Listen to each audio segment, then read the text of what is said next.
Otsus Ukrainasse sisse minna tuli kuidagi suht automaatselt ja kiirelt. Siiamaani tagantjärgi kahetsen, et ma nii kaua olin kogu aeg järjest kuu-poolteist korraga nädal aega kodus jälle tagasi, et me sügisel lõpetasime ju pereteraapias naisega ja et tema jaoks on ikkagi nagu võõrast seda, et mille jaoks vaja üldse mingi üksikul vabatahtlikul sinna ronida. Ta ei oska nagu Ukrainat ja pereelu nagu lahus hoida.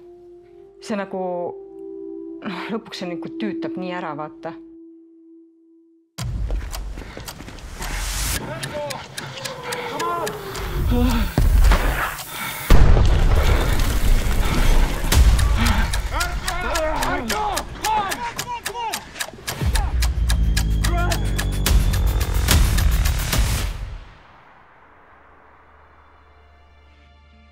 Mingil määral ta ikkagi nagu põgeneb kodust.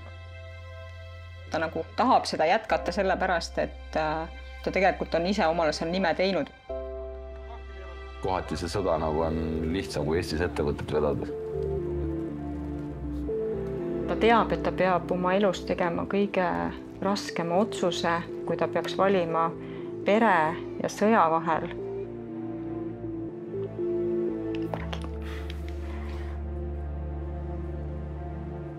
Kui oled seal nagu nii palju käinud ja nende kõikide inimestega kasvanud sõna otsest mõttes pereks, kellega seal koos oled, siis see on nagu jätaks teise pere maha. See on niisugune raske otsus.